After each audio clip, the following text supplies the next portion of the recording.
जिल्ह्याचे माजी पालकमंत्री आमदार डॉक्टर सुरेशभाऊ खाडे यांचा पूरग्रस्तांना मदतीचा हात, मुख्यमंत्री सहायता निधीला दिला 10 लाख रुपयांचा धनादेश। मराठवाड्यासह मध्य व पश्चिम महाराष्ट्रात झालेल्या मुसळधार पावसामुळे महाभयंकर अशी पूर परिस्थिती निर्माण झाली आहे।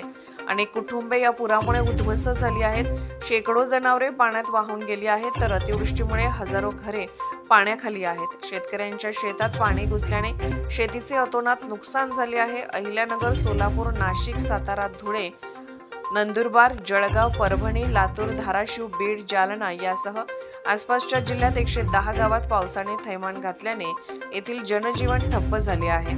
या महापुरात आतापर्यंत 8 जणांचा बळी गेला आहे। या सर्व भागात शासनाने तातडीने मदत कार्य सुरू केले असून लष्कराचे पथक देखील मदतीसाठी बोलावण्यात आले आहे। सदर पूरस्थितीची दृश्ये पाहून व तेथील नागरिक, शेतकरी, महिला व लहान मुले यांच्यावर ओढवलेली भयावह परिस्थिती पाहून माजी पालकमंत्री मिरजेचे आमदार डॉक्टर सुरेशभाऊ खाडे यांनी डोळ्यात पाणी आल्याचे सांगितले।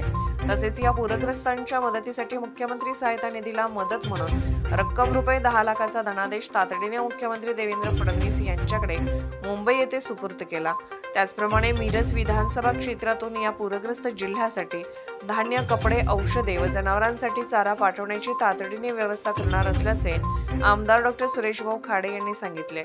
तसेच सांगली, मिरज विधानसभा क्षेत्रातील विविध सामाजिक संस्था, दानशूर व्यक्ती, संघटना व नागरिक यांनी या पूरग्रस्तांना सढळ हाताने मदत करण्यास पुढे यावे असे आवाहन आमदार डॉक्टर सुरेशभाऊ खाडे यांनी केले।